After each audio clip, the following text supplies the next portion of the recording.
बिस्मिल्लाहिर्रहमानिर्रहीम। अस्सलाम वालेकुम। कैसे हैं आप सब? उम्मीद है आप सब खैरियत से होंगे। आज मैं बनाने लगी हूँ सूजी का बहुत ही ज़बरदस्त और टेस्टफुल हलवा, जो कि आपने शायद पहले ऐसा कभी ना खाया हो। तो ये सूजी का एक कप है बड़ा, और ये है हाफ़ कप है ब्रीक गंदम का दलिया। ब्रीक वाला दलिया लेना है आपने, मोटे वाला दलिया आपने नहीं लेना। और ये है मेरे पास गुड़, और जितना मतलब सूजी और गंदम का बैटर है उस हिसाब से मैंने गुड़ ले लिया है। और इधर मैंने पानी रख दिया है चाशनी के लिए, तो इसके अंदर गुड़ डाल दिया, तो इसकी हम चाशनी तैयार करेंगे। अगर आप चाहते हैं कि गुड़ ना डालें, आपको पसंद नहीं है, तो आप चीनी भी इसकी जगह डाल सकते हैं।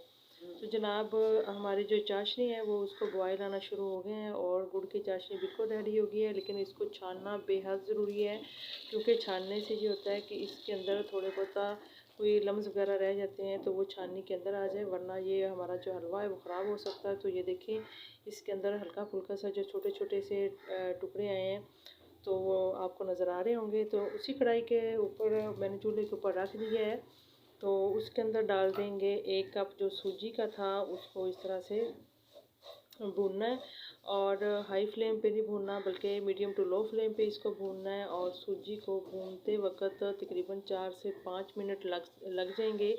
तो अभी हमने इसके अंदर जो गंदम का दलिया है उसको बिल्कुल भी नहीं डालना है, क्योंकि वो गंदम का दलिया है और वो बहुत जल्दी मतलब भुनेगा, और उसका जो कलर भी है वो ज़्यादा डार्क हो जाएगा। तो इसलिए पहले हमने सूजी को भूनना है। इसको 4 से 5 मिनट के लिए भूनेंगे। जब इसका कलर चेंज हो जाएगा और इसकी बुनाई अच्छी तरह से हो जाएगी, फिर हम इसके अंदर दलिया ऐड करेंगे। तो ये कभी भी आपने गलती नहीं करनी है कि दलिया साथ ही डाल दें, वरना आपका जो हलवा है वो ख़राब हो जाएगा। तो बस इस तरह से आपने सूजी को अच्छी तरह से भूनते जाना है। तकरीबन 5 से 6 मिनट के लिए मैं इसको भूनूंगी, और मीडियम टू लो फ्लेम पे।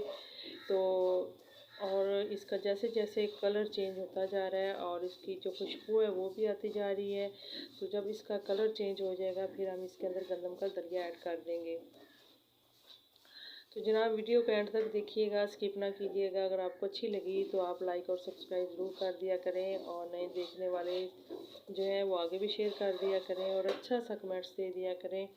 तो इसको ये देखिए, इसका कलर काफ़ी हद तक चेंज हो गया है, और खुशबू भी बहुत प्यारी आना शुरू हो गई है। और अब हम करेंगे दलिया इसके अंदर ऐड। तो इसको जनाब, हमने इसके दलिया ऐड करने के बाद सिर्फ जस्ट 2 मिनट के लिए इसको भूनना है, ज़्यादा देर तक नहीं भूनना।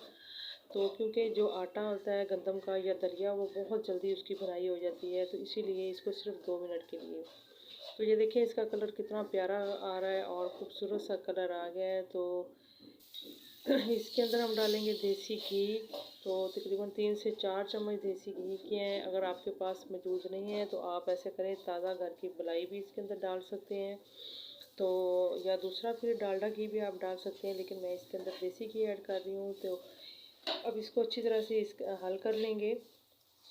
इसके अंदर जो घी है वो अच्छी तरह से मेल्ट हो जाएगा, क्योंकि वो फ्रिज में रखा हुआ था, काफ़ी जम चुका था। तो लेकिन जो है वो सारा इसके अंदर आहिस्ता आहिस्ता से ये देखें हल हो गया है। और जनाब, इसको हल करने के बाद ये देखिए, इसका टेक्सचर देखिए कितना चेंज हो गया है, कितना दानेदार सा, कितना ज़बरदस्त और कलरफुल हमारा जो हलवा है वो बनकर के रेडी हो रहा है। तो अभी हमने इसके अंदर चाशनी डालनी है। तो जनाब, इसके अंदर ख्याल रखना है आपने चाशनी डालते वक्त, जब चाशनी आप ऐड करें इसके अंदर, तो उस वक्त आपने ख्याल रखना है हाथ जलने का। तो फ्लेम बिल्कुल लो कर देनी है चाशनी डालने के दौरान। तो उस वक्त आपने उसके अंदर गुड़ की चाशनी डालनी है, और साथ ही सब्ज़ इलायचियाँ डाल दी हैं। तो बस इसको थोड़ा सा हिलाना है, और हिलाने के बाद इसके ऊपर ढक्कन लगा के इसको पकाएंगे। और थोड़ा सा ड्राई फ्रूट भी इसके ऊपर डाल देना, जो आपका पसंद हो। नारियल बादाम भी इसके ऊपर डाल रही हूँ, और आपको जो पसंद हो वो आप डाल सकते हैं। तो इसके ऊपर ढक्कन लगा देना है। ढक्कन लगा के सिर्फ 2 मिनट के लिए आपने बनाना है। तो ये देखिए, हलवा हमारा बिल्कुल रेडी हो चुका है, और घी साइडों पे आना शुरू हो गया है। तो बहुत ही मज़ेदार सा, खूबसूरत सा, दानेदार सा, हमारा खुशबूदार सा हलवा रेडी हो गया। सिर्फ 5 से 6 मिनट में पक के रेडी हो गया है। तो इसको अब हम प्लेट में डिश आउट करेंगे। तो इसके फाइनल लुक में आपको दिखाती हूँ डिश आउट करके। तो जनाब, इसको एक प्लेट में सर्व करते हैं। तो कभी कभी मीठा खाने को भी दिल करता है, तो इसलिए आज मेरा बहुत दिल कर रहा था हलवा खाने को। तो जनाब, मैंने इसीलिए आज हलवा जो है वो बनाया है। तो इसी के साथ ही हमारी आवासी को इजाज़त दें। अपना बहुत सारा ख्याल रखिएगा। अल्लाह हाफिज़, बाय बाय।